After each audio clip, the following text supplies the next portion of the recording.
My stepmother and stepbrothers laughed when I bought my dad's rusty old bus from them for $500. I'm Kevin, 40 years old, living in the outskirts of Albuquerque where the evenings smell like dust and old dreams. Never thought I'd be telling this story, but here we are. Life's funny that way. My greatest treasure isn't something most people would give a second glance. It's a 1985 Volkswagen microbus, faded like a pair of 80s jeans, with a Born to be Wild bumper sticker that's seen better days. That bus sits in the driveway of my dad's house, looking about as out of place as I feel most days. Dad was an auto mechanic, the kind with perpetually grease-stained hands and a laugh that could fill up his entire workshop. He taught me everything I know about tightening bolts and looking for stars. Those two things might sound unrelated, but in our world, they were perfectly connected. Everything's held together by something, Kev, he'd say. Cars by bolts, people by love, and the universe by gravity and dreams. We'd spend summer nights sprawled on lawn chairs beside that old bus, cassette player blasting Fleetwood Mac, while Dad pointed out constellations. The sky is your map, Kev, he'd tell me, Budweiser in hand, grease still under his fingernails even after his evening shower. Just look up. That's all you gotta do when you're lost. Just look up. Those nights were simple magic. The smell of beer and motor oil, crickets chirping like they were trying to harmonize with Stevie Nicks, and that big New Mexico sky stretching out forever above us. Dad had this battered old telescope he'd picked up at a yard sale for $30, and he treated it like it was NASA equipment. Through that thing, Jupiter looked like a foggy marble and the moon like a blurry pizza. But man, we thought we were astronauts. The microbus, which I've dubbed the Star Cowboy, has been sitting in that driveway since I was a teenager. Dad bought it planning to fix it up for road trips to the Grand Canyon, Yellowstone, all those places families and movies visit. Life got in the way, though, as it tends to do. Dad died 7 years ago. Massive heart attack while working under Mrs. Gunderson's Buick. By the time they found him, he was already gone, wrench still in hand. The kind of exit he probably would have wanted, honestly. No hospitals, no decline, just one moment here, and the next somewhere among those stars he loved so much. That's when everything changed. My stepmom, Sarah, Dad's second wife, who he'd married when I was already out of high school, suddenly had the controls, along with her two sons, Randy and Travis, my stepbrothers who never quite warmed up to me or Dad. They've always been jealous of the connection Dad and I had. He tried with them, but there was something between us they could never quite understand.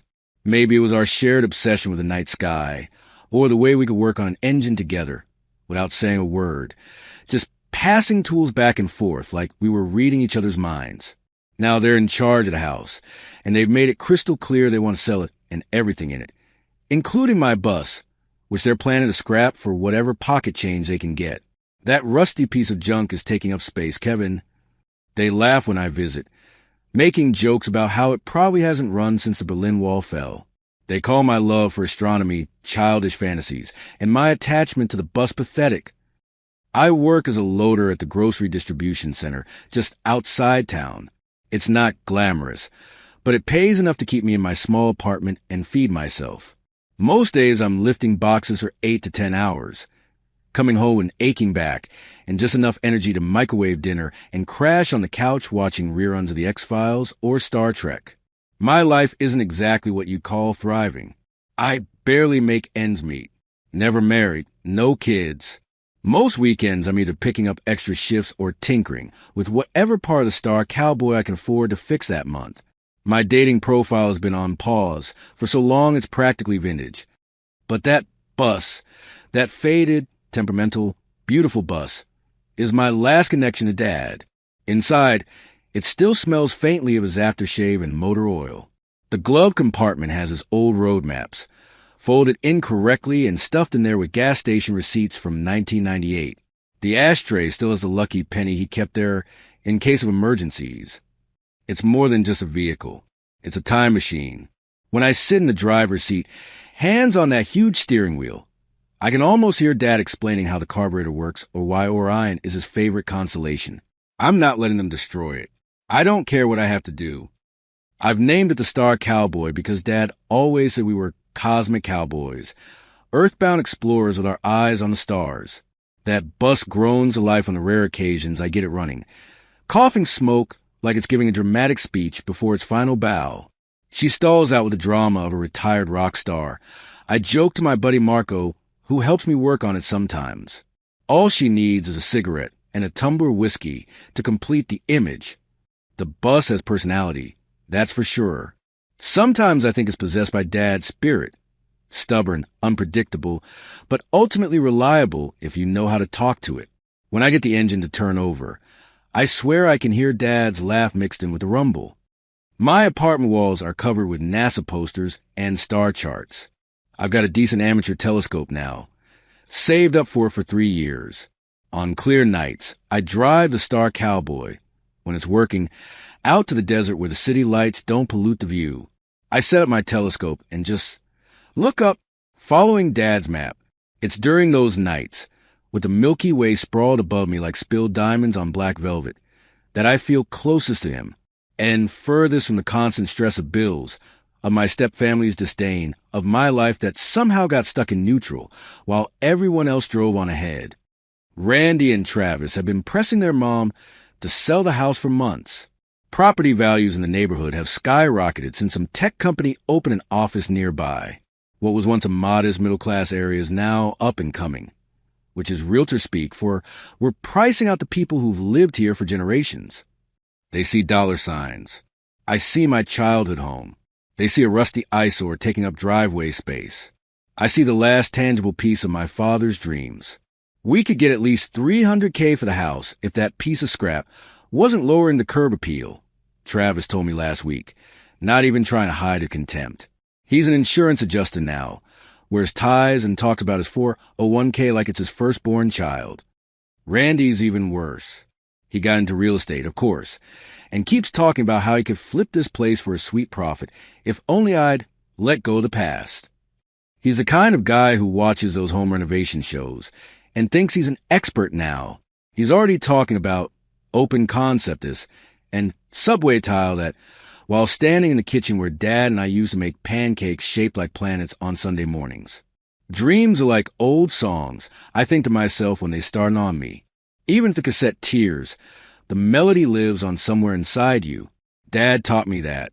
He had this old Rumors tape that got chewed up by the deck, but he could still whistle every note of Go Your Own Way, like it was playing right there in his head. My collection of VHS tapes with recorded Star Wars movies, complete with 90s commercials, Dad's denim jacket that still hangs in my closet, even though it's too small for me, the smell of gasoline from his workshop that somehow still lingers in the garage. These aren't just nostalgic trinkets. They're anchors to a time when I felt like I belonged somewhere, when the future seemed as wide open as a night sky. The smell of dust and motor oil still makes me tear up sometimes.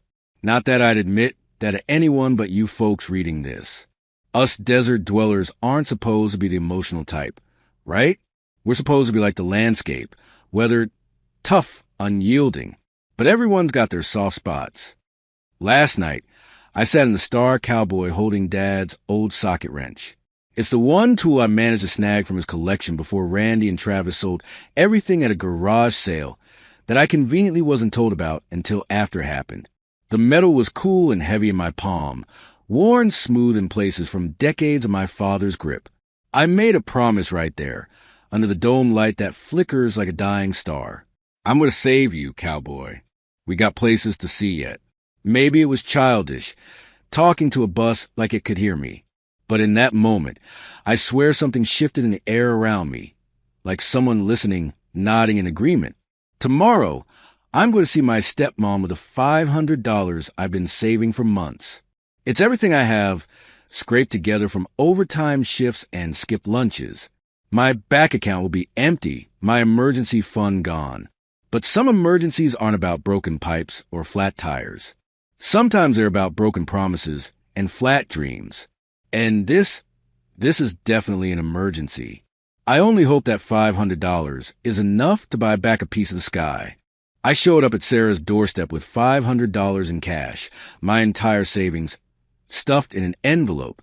My palm was sweaty against the paper as she opened the door. her face registering surprise, then quickly shifting to that practiced neutral expression she perfected over years of dealing with her stepson situation, as she once called me at Thanksgiving. "I want to buy the Star Cowboy," I told her, try to sound confident rather than desperate. "Fair and square." Sarah looked at the envelope I held out, then back at my face. Something flickered in her eyes. Maybe pity, maybe amusement. She took the money, thumbed through it briefly, then nodded.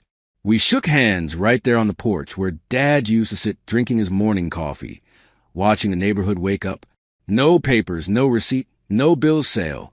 Just a handshake and a verbal agreement because, despite everything, I still trusted her as Dad's widow. Maybe that was my first mistake. Or maybe I just needed to believe that some connections, even tenuous ones through marriage and death, still meant something in this world. She laughed as she pocketed my money. "You're buying junk, Kevin." Her voice had that tone adults use when humoring a child's silly purchase. "But it's your junk now. Get it out of my driveway by the end of the month." That was all I needed to hear. The Star Cowboy was officially mine. Every rusted panel, every frayed wire, every oil stain on the upholstery. All the memories it contained were now legally under my protection. Randy and Travis weren't home during our transaction, probably for the best. They wouldn't have been as accommodating as their mother. I spent every night after work at the house that week, working on the bus by the glow of a shop light I'd clamped to the carport beam. The radio blasted Dad's old stations, classic rock that made the neighbors either smile nostalgically or close their windows in annoyance, depending on their age. Fleetwood Mac's "Go Your Own Way" became my anthem as I hunched over the engine, channeling everything Dad had taught me. I could almost hear his voice. "Check the timing belt first, Kev. These old girls get temperamental when their belts get loose." My hands were perpetually black with grease, my fingernails hopeless cases. I'd show up to my day job with motor oil still embedded in my skin despite scrubbing with that orange pumice soap Dad swore by. The Star Cowboy fought me every step of the way. Parts that should have come loose stuck firm with decades of rust. Electrical systems made no logical sense, like they'd been wired by someone working from a different blueprint entirely. The engine would cough to life one day, then refuse to turn over the next, as if testing my commitment. "You're just like Dad," I told it one night, patting the hood after a particularly frustrating session. "Stubborn as hell, but worth the trouble." My back ached constantly from contorting myself under the chassis. My savings dwindled as I purchased parts, used when possible, new when necessary. I ate ramen for dinner, most nights to save every dollar for the bus. One evening, after a small victory getting the headlights working again, I climbed onto the roof of the Star Cowboy with a cold beer. The metal still held the day's heat as I stretched out, looking up at the New Mexico sky. The stars were out in full force, shimmering against the blackness like they were trying to tell me something. I found myself talking to Dad, something I hadn't done since the funeral. "I'm trying, Pop. This old bus is fighting me hard." The stars seemed to shine brighter then, as if whispering back, "Don't give up." That night, watching satellites drift silently across the heavens, I had an idea. The Star Cowboy wasn't just transportation. It was a vessel for experiencing something greater. I spent a weekend rigging up a makeshift telescope mount to the roof of the bus. Nothing fancy, just a stable platform where I could set up my telescope without it wobbling. I reinforced the roof, added some non-slip padding, even installed a simple rail system so nothing would slide off when the bus was in motion. The neighborhood kids noticed almost immediately. The Johnson twins from across the street peered over the fence, curiosity evident in their wide eyes. "Whatcha building, Mr. Kevin?" they asked, and before I knew it, I was inviting them over for an impromptu astronomy lesson. That first night, I had 4 neighborhood kids sitting on the roof of the Star Cowboy while I pointed out constellations and planets. I told them what Dad had taught me, that the North Star isn't actually the brightest in the sky, just the most constant. It's like a lighthouse for travelers. I explained, when everything else moves and changes, Polaris stays put. Their woes and excited questions were worth every sleepless night I'd spent on repairs. Something about their wonder reminded me of myself at their age, When Dad first showed me Saturn's rings through that beat-up telescope, word spread in that way it only can in neighborhoods where people still talk to each other. The next weekend, 7 kids showed up, then 12. Parents started coming too, bringing lawn chairs and thermoses of hot chocolate or 6-packs of beer, depending on their preference. Friday nights became Star Night in our little corner of Albuquerque. I'd park the Star Cowboy in the driveway, set up my telescope, and share the sky with whoever showed up. The bus still wasn't running consistently. It would start about half the time, and even then could only be trusted for short distances. I needed more money for parts, but my loader job barely covered rent and food, let alone vintage Volkswagen components that were becoming harder to find with each passing year. That's when Sophia, one of the regular Star Night kids, suggested TikTok. She was 13 and apparently an expert on all things social media. You should make videos about your bus and the stars, she insisted. People love that retro stuff, and space is super trending right now. I laughed initially. Me, a 40-year-old man with a social media presence? That seemed as unlikely as the Star Cowboy suddenly transforming into a Tesla. But desperate times call for desperate measures. With Sophia's coaching and her mom's permission, I created my first TikTok video. In it, I danced, if you could call my awkward movements dancing, next to the Star Cowboy as it coughed out a plume of smoke from the exhaust. I pointed dramatically at the smoke and shouted, "That's not a breakdown. That's rock and roll." I felt ridiculous, but Sophia assured me that was part of the charm. To my absolute shock, the kids shared around their school. Then their parents shared it with friends. By the end of the week, it had thousands of views. People love an underdog story, Sophia explained sagely, sounding much older than her years. And they love space stuff. You're like a perfect combination. I kept making videos, short clips of me working on the bus, explaining constellations, showing off my roof platform. I used popular songs Dad would have hated as backgrounds, though I snuck in some classic rock too, for his sake. The comments section filled with encouragement and questions about when I'd be offering official star tours. It had never occurred to me that I could turn this hobby into something more. The thought of the Star Cowboy is more than just a memory vessel, but actually serving a purpose, maybe even generating income, was both exciting and terrifying. "Kev, when are you starting star tours?" people commented. Others suggested I set up a donation page for bus repairs. Some even offered parts they had lying around in their garages. The community that formed around the Star Cowboy reminded me of something Dad used to say during Little League games when I'd strike out and feel like the world was ending. To reach for the stars, you've got to get stuck in the mud first. At the time, it seemed like one of those meaningless adult platitudes. Now I understood every oil-soaked night under the chassis, every paycheck sacrifice for parts, every embarrassing dance move on TikTok. That was a mud. The Star Cowboy and whatever it might become, that was my star. I started accepting donations for bus parts through a payment app Sophia helped me set up. Not much came in at first, but was enough to buy a rebuilt carburetor that the Star Cowboy desperately needed. The first time the engine roared to life and stayed running for more than 10 minutes, I nearly wept. The bus seemed to purr with satisfaction, as if it had just been waiting for the right motivation.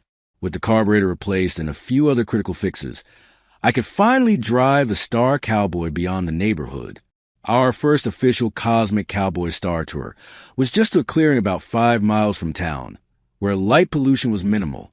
I charged $5 per person, mostly to cover gas, and had 15 people show up, including families from Star Night and a few TikTok followers who lived nearby. I set up my telescope, spread out some blankets on the ground, and channeled everything Dad had taught me about the night sky. I was nervous at first, afraid I'd get something wrong, or that people would be disappointed. But something magical happened that night. As we all gazed up at the Milky Way stretching across the sky like spilled sugar, a collective hush fell over the group. In that moment, we weren't strangers. We were fellow travelers in the universe, sharing something profound and ancient. I pointed out Mars. Its red glow distinctive even to the naked eye. I showed them how to find the Big Dipper and use it to locate Polaris. And yes, I confused Cassiopeia with Ursa Major at one point and called it the Cosmic Donut, which made the kid dissolve into giggles. Sometimes being wrong creates the most memorable moments. I told stories about ancient peoples using stars for navigation, about how light from some stars began its journey to Earth before humans even existed, about how Dad and I used to pretend we could hear the music of the spheres on particularly clear nights. The nostalgia hit me in waves. Memories of science fairs where Dad helped me build model solar systems, listening to Sweet Home Alabama on fuzzy radio stations during long drives, the distinctive smell of his workshop that I could still conjure in my mind. The enthusiasm from my little tour group was contagious. Their smiles, their questions, their gasps of wonder when they saw Jupiter's moons through the telescope. It all filled something in me that had been empty since Dad died. More TikTok videos followed, documenting our star tours and continuing resurrection of the Star Cowboy. The views climbed from thousands to tens of thousands. People from neighboring towns began asking when I bring the bus to their area. I was exhausted but exhilarated, working full-time, fixing the bus evenings and weekends, and now running star tours whenever the weather and my schedule permitted. It was a punishing rhythm, but for the first time in years, I felt alive. I felt purposeful. I felt connected to Dad's memory, to a community, to something larger than myself. The hope I found in small successes balanced against the bone-deep fatigue of pushing myself to the limit. The joy of children's smiles outweighed the stress of wondering if the bus would start each time.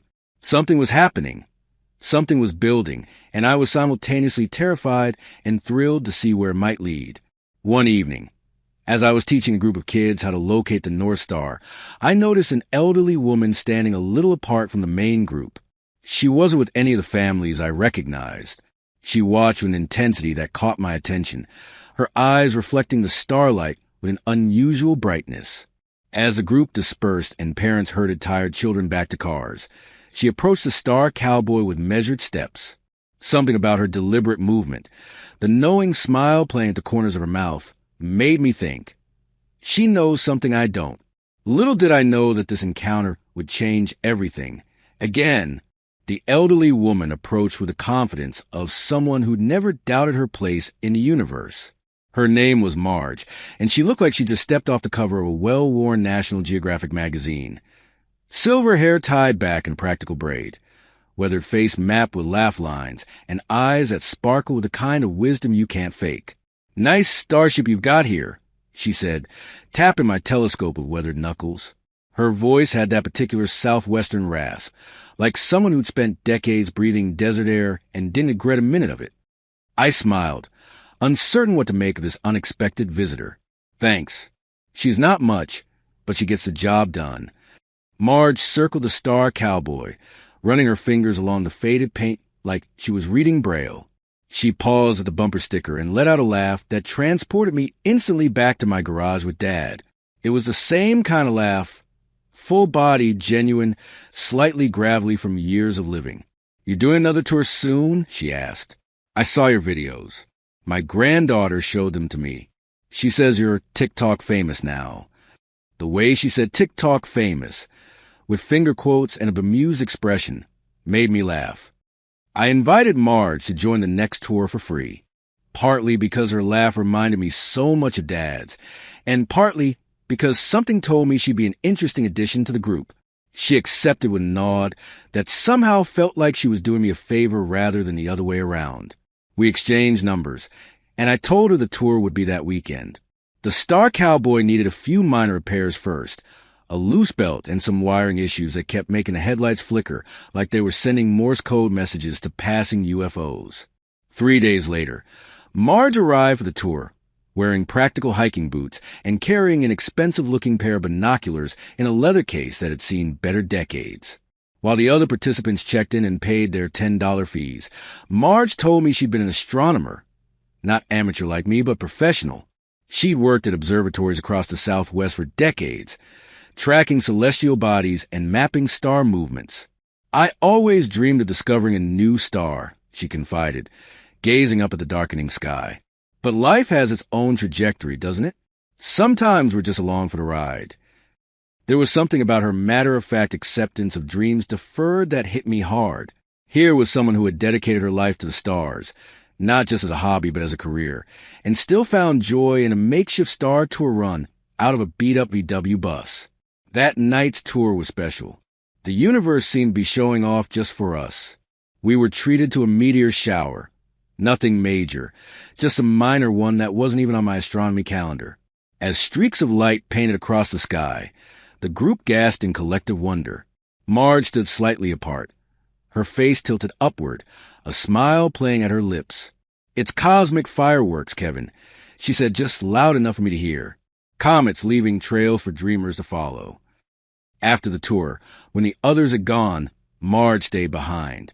She showed me how to make subtle adjustments to my telescope that dramatically improved its clarity. Her hands moved with the precision of someone who had performed these actions thousands of times. "Your focus was just a hair off," she explained. Sometimes the smallest adjustment makes all the difference between blurry and brilliant.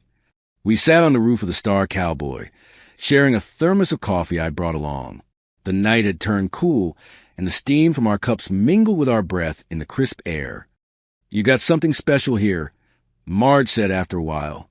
"But you're thinking too small." I looked at her, confused. My financial situation and the bus's limitations meant that small was all I could manage right now. "Do tours through the desert," she continued. "Add 80s music. People are nostalgic for those times. Make it an experience, not just an astronomy lesson." I started to explain about the bus's reliability issues, but she waved her hand dismissively. "Details. Fixable details. Think bigger. You're not selling star knowledge. You're selling connection. To the universe, to the past, to something bigger than our daily worries." Marge's words stayed with me long after I dropped her off at her small house on the edge of town. She lived alone with 3 cats and a telescope more advanced than anything I'd ever owned, set up permanently in a room with a retractable roof section, a mini observatory she'd built herself. The next day, I started reimagining the Star Cowboy experience. I installed a decent speaker system salvaged from a pawn shop. I created playlists featuring Journey, Fleetwood Mac, The Police, all the bands Dad and I had listened to while working on cars or gazing at stars. I mapped out routes through scenic desert locations where light pollution was minimal, but the terrain was stable enough for the bus. I invested in a few more blankets, some LED lanterns that looked like stars when turned on, and a cooler to provide refreshments. I renamed the experience Starry Van Rides. Cheesy maybe, but it captured the essence of what I was offering. A ride through space and time, back to an era when people weren't glued to their phones, when looking up in wonder was entertainment enough. The first expanded tour sold out immediately, 20 people at $15 each. We drove about 15 miles into the desert, the Star Cowboy chugging along valiantly, if not quietly. I'd worried about the engine overheating, but it performed better than expected, as if it too had been waiting for this moment. We arrived at a plateau offering a 360-degree view of the horizon. The sunset painted the desert in shades of orange and pink before surrendering to the deep blue of night. I set up the telescope while my passengers spread blankets on the ground or sat on the roof platform of the bus. As the first stars appeared, I started the music. Soft at first, creating an atmosphere rather than demanding attention. Every breath you take. By the Police played, as I pointed out Venus emerging bright in the western sky. The smell of the desert, sage and sand warmed by the day's heat now cooling in the evening air, reminded me of outdoor festivals from the 80s, when Dad would sometimes splurge on tickets and we'd camp out, listening to bands play under the stars. What happened next was completely unplanned and became a signature of all future tours. During Don't Stop Believin', someone started singing along. Then another person joined in. By the chorus, all 20 people were belting out the lyrics, their voices carrying across the desert, mixing with the twinkling of stars and the hum of night creatures. The energy was electric. People who had arrived as strangers were now linking arms, pointing out consolations to each other between songs, sharing snacks and stories. When I aimed a telescope at Saturn, and people took turns looking at its rings, their exclamations of wonder were exactly like the neighborhood kids, proof that some forms of awe never age out of us. Marge came to every tour, becoming something between a co-host and a mentor. She brought her own expertise but never overshadowed me or made me feel inadequate for my self-taught knowledge. Instead, she filled in gaps, added fascinating details, and sometimes just sat back and smiled, watching people experience what she dedicated her life to studying. "Your bus is like my old telescope," she told me one night as we packed up after a particularly successful tour. "Glitchy as hell, but it shows wonders all the same." The TikTok videos of these expanded tours exploded in popularity. People filmed themselves singing "Don't Stop Believin'" under the stars, creating a trend that spread far beyond Albuquerque. Hashtags like #StarryCowboy and #DesertKaraoke started trending. Local news picked up the story. Warehouse worker creates viral star tours in vintage VW bus. The interview was awkward. I've never been comfortable in front of cameras, but authentic enough that it generated even more interest. Suddenly, I was booking tours weeks in advance. The waiting list grew longer than I could handle with just one bus and my full-time job. I was exhausted but exhilarated, surviving on coffee and a high that came from watching people experience something meaningful under the stars. Marge continued to push me to think bigger. "This could be more than a side hustle, Kevin. This could be your life's work." I wasn't sure I believed her until a representative from a local tourism company approached me after hearing about Starry Van rides from a client. He wore the kind of pressed khakis and polo shirt that screamed, "I make more money than you," but seemed genuinely enthusiastic about what I was doing. "We'd like to discuss a partnership," he said, handing me a business card that felt unnecessarily thick and important. "Your concept aligns with our focus on authentic regional experiences." The meeting at their office the following week was surreal. I wore my one decent button-down shirt, still slightly wrinkled from being in the back of my closet for months. The tourism executives wore expressions of calculated interest as I explained how Starry Van rides worked. "We envision a fleet of vintage vehicles," the CEO said, "each offering the same experience you've created. We'd handle the business side, marketing, bookings. You'd be the creative director, training guides, planning routes, keeping the authenticity that's made you successful." They pushed a contract across the table that made me blink repeatedly to make sure I was seeing the numbers correctly. It was more money than I'd ever imagined making, enough to quit my warehouse job and focus entirely on star tours. "The stars don't fall, Kevin," Marge said when I called her immediately after the meeting, my voice shaking with excitement. "They wait for you to find them." Her words struck me as profound in that moment. All these years I've been looking up, following Dad's directive to use the sky as my map, but I've been waiting for something to happen. Now I realize the stars have been there all along, patient and constant, waiting for me to chart my own course to them. The warmth of finding true friendship with Marge, the thrill of watching my dream grow beyond what I thought possible, the sense that I was continuing Dad's legacy in a way he would have loved. It all mixed together into a feeling of rightness that I hadn't experienced in years. The contract from the tourism company sat on my kitchen table for 3 days while I considered their offer. It represented security, legitimacy, and growth potential that I couldn't achieve on my own. But it also meant surrendering some control over something deeply personal. I consulted Marge, who reviewed the contract with surprising legal savvy. "It's solid," she confirmed. "They're not trying to steal your idea. Just scale it. But remember, this is your vision. Don't let them sanitize the soul out of it." I was on the verge of signing, floating on cloud 9, imagining a future where I introduced people to the wonders of the night sky for a living, where the Star Cowboy was just the first of many such vessels of discovery, where Dad's passion for stars lived on through me and touched countless others. Then reality came crashing down like a meteor hitting atmosphere. When I pulled into my apartment complex after picking up dinner, Randy's familiar SUV was parked in my spot. My stomach dropped. My stepbrothers never visited unless something was wrong, or they wanted something. I found Randy and Travis sitting on the steps to my apartment, looking out of place in their business casual attire against the backdrop of my decidedly working-class housing complex. Their expressions held that particular blend of condescension and fake concern that I'd grown all too familiar with over the years. "Hey, Kev," Randy called out, as if we were just buddies catching up. We heard about your little business venture. Sounds like things are really taking off. Travis nodded, his smile not reaching his eyes.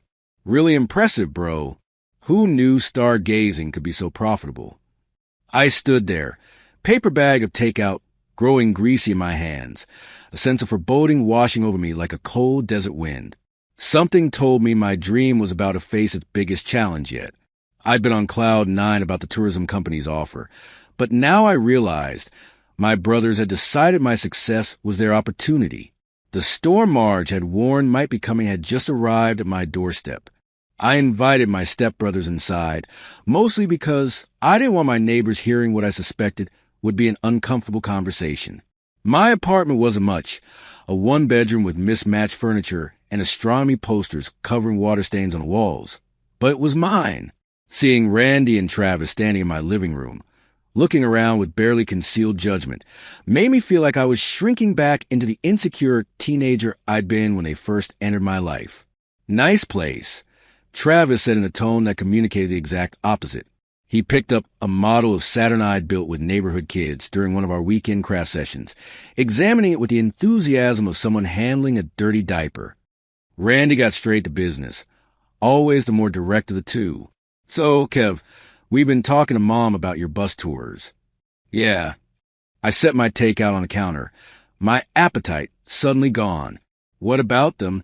Well, they're really taking off, aren't they? TikTok famous and all that. Randy's smile didn't reach his eyes. Got us thinking about family businesses and shared opportunities. Travis nodded, setting down the Saturn model slightly offset from where he'd picked it up. Mom mentioned you might be getting a contract with Southwest Adventure Tours. Pretty big deal. My mind raced. How did they know about the contract? I'd only told Marge. Then it clicked. One of the executives must have golfed with Randy or knew someone who did.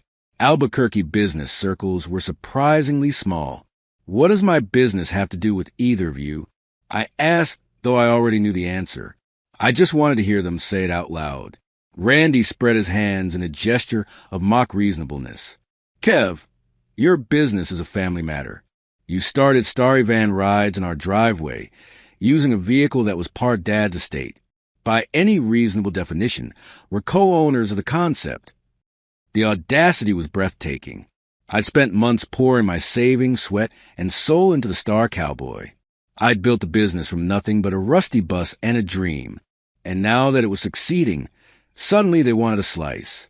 That's ridiculous, I said, fighting to keep my voice steady. I bought the bus from Sarah. It's mine, fair and square. Travis leaned against my bookshelf, nearly toppling my collection of Carl Sagan books. Mom didn't have the authority to sell the bus without our consent. It was part of the estate, which we all inherited.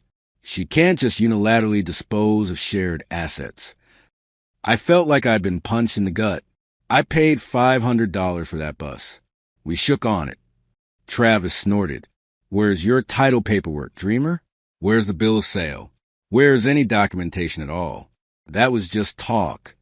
The realization hit me like a meteor. Our verbal agreement, that handshake on the porch, left a loophole big enough to drive the Star Cowboy through. I'd trusted family, and that was apparently my biggest mistake. Randy's voice softened into what he probably thought was sympathetic, but came across as patronizing. Look, we're not trying to take over completely. We just want our fair share. You can keep running the tours, being the face of the business. We'll handle the financial and legal side. Translation, they wanted the money while I did all the work. The same arrangement they'd had with their mother regarding Dad's house and possessions, letting others maintain things while they reap benefits. What stung most was when Randy added, almost as an afterthought, "You never were really part of the family, Kev." Those words hit like shrapnel.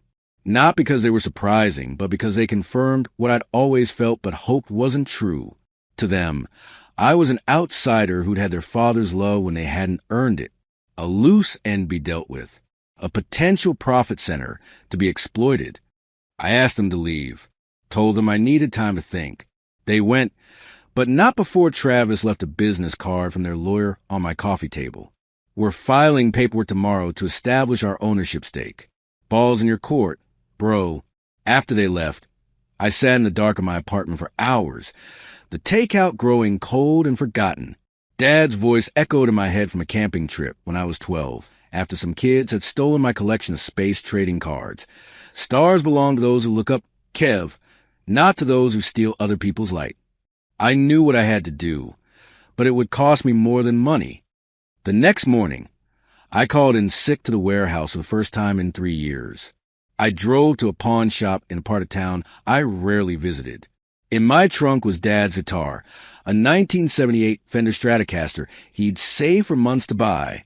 It was a guitar he played Stairway to Heaven on during summer cookouts, the one he taught me my first chords on.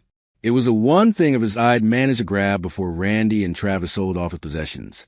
I kept it even though I never learned to play well, just because his fingers had worn those frets and his pick had strummed those strings. The pawn shop owner offered $1,200. It was worth at least twice that, but I needed cash fast. I took the money with a lump in my throat, feeling like I was selling a piece of Dad himself. With the cash, I went straight to a lawyer's office. Not some fancy firm in a high-rise, but a storefront operation with a flickering neon attorney sign and a secretary who looked like she'd seen it all twice and wasn't impressed either time. The lawyer, Ms. Rodriguez, listened to my story without interruption, occasionally making notes on a legal pad. When I finished, she leaned back in her chair that squeaked with every movement. "They're counting on you not being able to afford a legal fight," she said bluntly, "and on you not having documentation. But there are ways to establish ownership through other means. Did you register the vehicle after purchasing it?" I hadn't. The Star Cowboy wasn't exactly street legal when I bought it, and getting it registered would have meant expensive repairs I couldn't afford at the time. "Did you pay for insurance on it? Property taxes? Repairs?" Here, finally, was some good news. I had records of every cent I poured into that bus, receipts for parts, insurance payments once it became roadworthy, property tax payments to the county. Ms. Rodriguez smiled for the first time. Paper trails matter more than handshakes in court. If you've been paying taxes and insurance on that vehicle for years, that establishes a pattern of ownership that will be hard for them to dispute. She agreed to take my case for $1,000 up front. The remaining $200 from Dad's guitar went toward filing fees and paperwork. I left her office feeling both lighter and heavier, relieved to have professional help, but weighed down by what I'd sacrificed to get it. I called Marge that evening and explained what had happened. She listened patiently, then said, "I'll be there in 20 minutes. Put on coffee." She arrived with a box of documents, decades of her own legal battles with contractors, family members, and even the university she'd worked for. "Everyone tries to take what's yours when they think you're too nice to fight back," she said, spreading papers across my kitchen table. I learned that lesson the hard way. For the next week, I lived in a strange limbo. My lawyer filed a preemptive claim of ownership for the Star Cowboy while gathering evidence of my financial responsibility for it. Randy and Travis's lawyer, from a firm with a downtown address and probably an hourly rate higher than my daily pay, filed their countersuit claiming partial ownership of both the vehicle and the business concept. I continued running tours on weekends, not telling my customers about the legal storm brewing. The Star Cowboy seemed to sense my distress, performing flawlessly during this period as it determined to prove its worth and loyalty. Marge came to every tour, her presence a silent support. After one particularly magical night, where we spotted the International Space Station crossing the sky, she handed me a small box. Inside was a brass compass, tarnished with age. "My father gave me this when I started college," she explained. "Said even scientists need help finding their way sometimes. I think you need it more than I do right now." The court date arrived faster than I expected. I took another sick day, dressed in my only suit, bought for Dad's funeral and not worn since, and met Ms. Rodriguez at the county courthouse. Randy and Travis were already there with their lawyer, who had the polished look of someone who hadn't set foot in a discount store in decades. The judge was a woman in her 60s with silver-rimmed glasses and no patience for theatrics. She cut through the opening statements quickly and got to the heart of the matter, Who owned the Star Cowboy? When their lawyer claimed the bus had been sold without proper authority since it was part of the estate, the judge asked a simple question. Was the estate properly probated at the time of death? It hadn't been. Sarah had handled everything informally, which was common enough in families but legally problematic. Their lawyer tried to argue that informal handling didn't negate the heir's rights, but the judge wasn't buying it. 7 years with no formal claim or contribution to the maintenance of the vehicle, she noted, reviewing my records of payments. And now, coincidentally, when the vehicle is associated with a profitable business, you suddenly remember your ownership interest? Their lawyer pivoted to the business concept itself, claiming that since I'd initially operated from their property, they had some ownership of the business idea. The judge's expression made it clear what she thought of that argument before she even spoke. Ideas aren't property, she stated flatly. Actions are what courts recognize. Who registered the business name? Who obtained permits? Who created the concept and brought it to market? Each question was another nail in their case's coffin. By the time Ms. Rodriguez presented my documentation, every receipt, every permit, every Instagram and TikTok post showing me building the business from scratch, the outcome was clear. The judge ruled entirely in my favor. The Star Cowboy was legally mine based on years of established financial responsibility. The business was mine as well, with no ownership interest for my stepbrothers. Randy and Travis were even ordered to pay my legal fees, which felt like cosmic justice. They left without speaking to me. Travis red-faced with anger. Randy already on his phone, probably calculating how this loss affected his quarterly financial projections. I stood on the courthouse steps afterward, the spring sun warming my face, feeling a mixture of vindication and exhaustion. Ms. Rodriguez shook my hand and said something that stuck with me. Family is who shows up for the struggle, not just for the success. That evening, I sat in the Star Cowboy Fleetwood Mac's Landslide, playing softly from the speakers I'd installed. The smell of the old leather seats, cracked from sun exposure, but still holding the ghost of Dad's aftershave, surrounded me like an embrace. I thought about family. How Randy and Travis had lived in Dad's house but absorbed none of his spirit. How Marge had become more family to me in a few months than they had been in decades. How the neighborhood kids who gazed through my telescope with wonder were carrying forward Dad's legacy of curiosity more than my stepbrothers ever would or could. I remember Dad teaching me guitar chords, patiently guiding my fingers onto frets of the instrument I just sold to protect what we built together. The irony wasn't lost on me, but somehow it felt right, sacrificing one memory to preserve the spirit of all the others. True family holds your stars, I realized. They don't extinguish them. My real family wasn't defined by marriage certificates or blood tests, but by shared wonder, by support during dark times, by honoring what matters most to each other. My phone buzzed with texts from Southwest Adventure Tours, asking when we could finalize the contract now that my legal matters were resolved. News traveled fast in Albuquerque business circles. I texted back that I'd come by tomorrow. Then I called Marge. We won, I told her when she answered. Of course you did, she replied with that certainty that had become her trademark. The universe bends toward justice.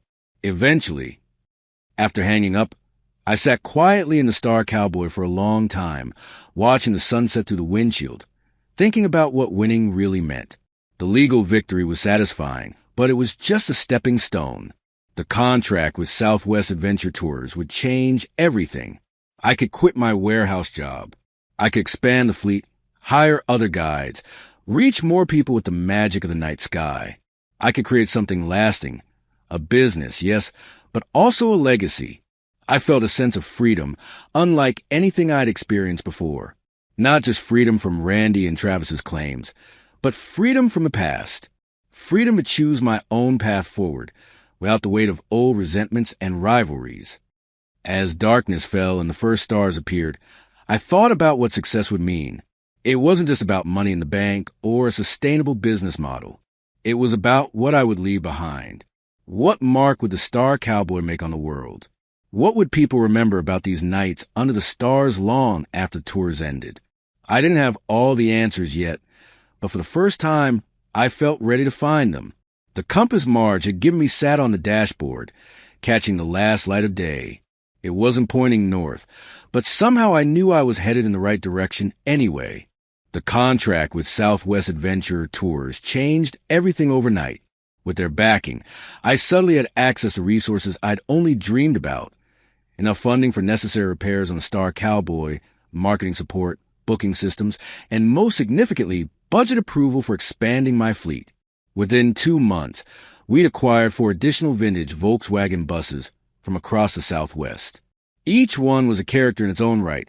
A 1973 lime green Westphalia with pop-top that we named Aurora, a faded red 1968 split window we called Mars, a sunflower yellow 1976 model dubbed Solaris, and my personal favorite after the original Star Cowboy, a turquoise 1979 with hand-painted stars on the ceiling that naturally became Nebula. The renovation process was like watching 5 parallel universes unfold simultaneously.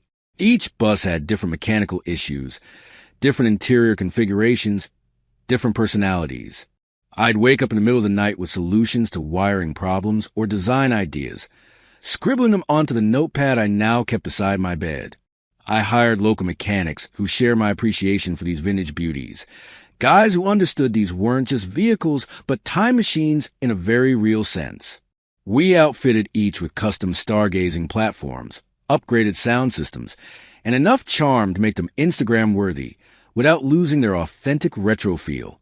The launch date for the expanded Starry Van rides was scheduled for the first clear weekend in June, prime desert stargazing season with warm evenings, but before the brutal July heat. Then disaster struck.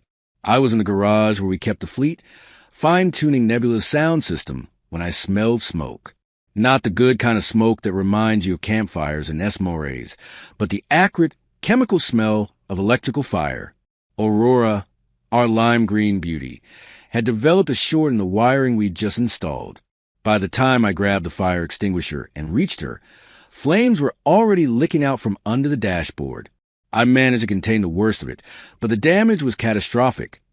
The entire electrical system melted, smoke damage throughout, the custom ceiling fabric we'd installed charred beyond recognition. I stood there in the garage, fire extinguisher still in hand, foam dripping onto my boots, staring at what had, minutes ago, been a cornerstone of my expanding dream. Now it looked like a post-apocalyptic movie prop. The insurance would cover the financial loss, but not the time lost. Our launch was 2 weeks away. The marketing was already out there. 5 cosmic cowboys, the advertisements promised. People had booked tours. Celebrity influencers had committed to the inaugural weekend. Even the local news had scheduled coverage. I called Marge in the garage, my voice hollow as I explained what happened. Without hesitation, she said she'd be right there. 30 minutes later, she arrived with a thermos of coffee and a determination that could bend steel. She surveyed the damage with scientist's analytical eye, then looked at me standing there in my smoke-stained clothes, defeat probably written all over my face. "Kev," she said, "Beetlejuice could explode any day now, but it's still shining. You'll figure this out, too." Her reference to the famous red supergiant star, one of the brightest in our night sky, yet predicted by astronomers to eventually go supernova, somehow cut through my despair. Stars face catastrophe on a scale I couldn't imagine, yet they kept burning until their very last moment. I nodded, took a deep breath that still tasted of smoke, and got to work. The solution came from an unexpected source. Sophie, the TikTok-savvy teenager who'd first suggested I create social media content, saw my post about the fire and the uncertain future of our launch. She showed up at the garage the next day with 5 of her friends from the high school STEM club. "We can help," she announced with the confidence only teenagers possess. Tyler's dad teaches auto shop. Aiden built an electric go-kart last summer. Maria won the science fair with her astronomy project.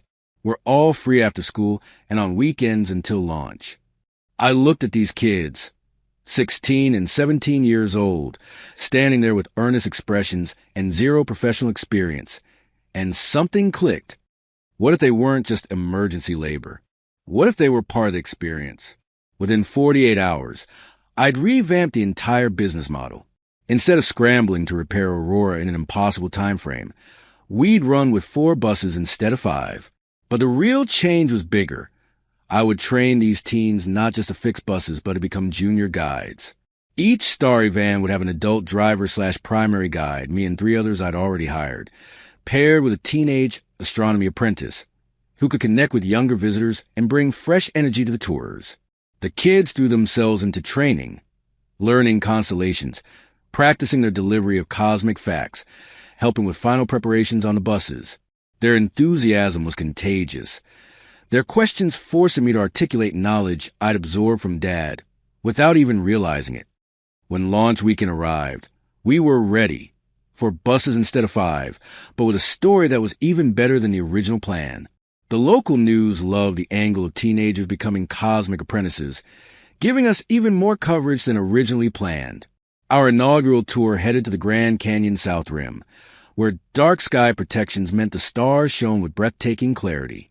The caravan of colorful vintage VWs attracted attention everywhere we went. People stop and take photos, wave, or flash peace signs as we passed. That first night, with 28 guests spread across 4 buses, we created magic. As darkness fell over the canyon, we set up our telescopes and sound systems. The playlist I created, heavy on 80s classics that Dad would have approved of, drifted through the desert air. When Fleetwood Mac's Rhiannon began playing, something unexpected happened. One guest began singing along, then another joined in. Soon, almost everyone was singing, their voices echoing slightly off the canyon walls. I stood slightly apart, watching these strangers connect through music and shared wonder at the universe above us. In that moment, I felt Dad's presence so strongly it was almost physical, like a hand on my shoulder, a proud squeeze acknowledging that I'd found my path. The stars overhead seemed to pulse in time with the music, as if the entire cosmos was part of our impromptu choir.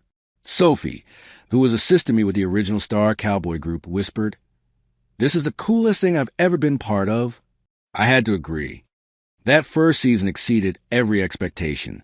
Word spread through social media faster than desert wildfire. Our booking stayed solid, even when summer heat gave way to fall coolness. The teenage guides became minor celebrities in their own right, with several starting astronomy clubs at their high schools. By the following spring, we replaced Aurora and added 2 more buses to the fleet, Southwest Adventure Tours. Seeing our success gave me more autonomy and a significantly improved contract. I finally quit my warehouse job. The day I turned in my badge and locker key felt like graduating from a school I'd been attending for too many years. Financially, Starry van rides generated more money than I'd ever imagined possible from stargazing tours. My apartment gave way to a modest house with an actual garage for my personal vehicles and, more importantly, a backyard where I installed a semi-professional telescope under a retractable roof section inspired by Marge's setup. Speaking of Marge, she refused to accept payment for her ongoing role as advisor and occasional guide, so I found another way to thank her. On her 75th birthday, I presented her with a telescope that would make professional observatories jealous. A computerized celestron with adaptive optics that could track and photograph celestial objects with exceptional clarity. She cried when she saw it, something I'd never seen her do before. "No one's ever understood what matters to me like you do, Kevin," she said, running her fingers over precision instruments. But the gift I'm most proud of came later. Using a significant portion of our profits, I established the Beetlejuice Scholarship for kids interested in astronomy, but lacking resources to pursue it. Every year, 5 high school students receive funding for college education in astronomy, physics, or space sciences. The first recipients included Sophie and 2 other teens from our original Cosmic Apprentices crew. At the award ceremony held under the stars, where else? I explained the meaning behind the name. Beetlejuice is a star living on borrowed time. I told the audience. Astronomers know it will eventually explode in a supernova, maybe tomorrow, maybe thousands of years from now. But instead of dimming as it faces its end, it burns brighter than almost any other star we can see. That's the spirit these scholarships celebrate, shining your brightest no matter what challenges you face. Life settled into a new rhythm. The warehouse loader identity fell away completely, replaced by something I'd never expected to become: a businessman, an educator, a mentor. Local schools began scheduling field trips with us. Retirement communities booked private tours. We even hosted several wedding proposals under the stars, all successful, I'm happy to report. Desert nights became my office, the star-strewn sky my ceiling. I learned to tell when it would rain by the smell of the air hours before clouds appeared. I could identify the make and model of approaching vehicles by the sound of their engines long before headlights appeared on the horizon. The nostalgia of those nights, reminiscent of 80s rock concerts with their communal energy and sense of possibility, became our trademark. We created an environment where people felt connected not just to the stars, but to each other, the way neighborhoods and communities used to feel before technology isolated us in our digital bubbles. My relationship with the teenage guides evolved too. I became a mentor, then something of a surrogate father figure to several of them. Kids with difficult home situations found in our star tours a refuge where curiosity was valued and questions were welcomed. Some would later tell me that the star cowboy had saved them during tough years, giving them purpose, community, and perspective literally larger than their problems. Humor became a cornerstone of our tours. One night, I played Queen's Bohemian Rhapsody as we observed a particularly dramatic section of the Milky Way. Without prompting, the entire group broke into an impassioned rendition of the song, complete with air guitars and dramatic head banging during the rock section. The funniest part? As the song reaches crescendo, a pack of coyotes in the distance began howling, perfectly timed as if they were joining our desert karaoke. Even the wildlife has good taste in music around here, I joked, and became a story our guests told for years afterward. Some swore the coyotes were singing in harmony, though that definitely improved with each retelling. From despair at seeing Aurora go up in flames of pride in watching our teenage guides explain lunar phases to enraptured tourists, from the exhaustion of 18-hour days during launch to gratitude that filled me when former skeptics left our tours with wonder in their eyes. The emotional journey was as vast as the universe we explored each night. Through it all, I've kept the original Star Cowboy as my personal vehicle. It's semi-retired from regular tour duty now, reserved for special occasions and personal trips. The bus is something of celebrity in its own right. People recognize it around town, wave and honk when we pass. Inside, I've kept a few sacred items unchanged. Dad's lucky penny still sits in the ashtray. His road maps, creased and faded now, remain in the glove compartment. And on particularly significant nights, I still feel his presence in the driver's seat beside me, nodding approval at what his old bus has become. I visit his grave occasionally, bringing a folding chair and sitting there with a beer, telling him about the business, the kids we've helped, the stars we've observed. I don't know if he hears me, but it feels right to keep him updated. A reporter asked me recently if I consider my business a success. It was a simple question with a complicated answer. By conventional standards, absolutely. Starry Van Rides has expanded to 3 states, with 20 vintage vehicles operating year-round. We've been featured in national travel magazines, tourism campaigns, even a documentary about sustainable experience-based tourism. But true success isn't measured in fleet size or profit margins.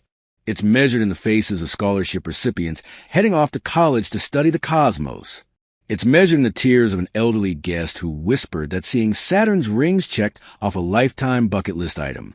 It's measured in the teenage guide who was failing school before joining us, but now wants to work for NASA. Dreams aren't things you possess, I've learned. They're things you pass along. Dad passes love of the stars to me. I've passed it to hundreds, maybe thousands of people who climbed into our buses over the years. Some of them will pass it further still. That's true legacy, not what you keep, but what you give away. Not what you have, but what you share. Not what you get, but what you set in motion. I'm no longer a warehouse loader dreaming of escape. I'm the guy who gives people the sky. And on clear nights, when the Milky Way stretches overhead like spilled diamonds on black velvet, I think Dad would be proud of what his rusty old bus and his stargazing lessons have become. Pretty good for a dreamer with a VW and a telescope, don't you think?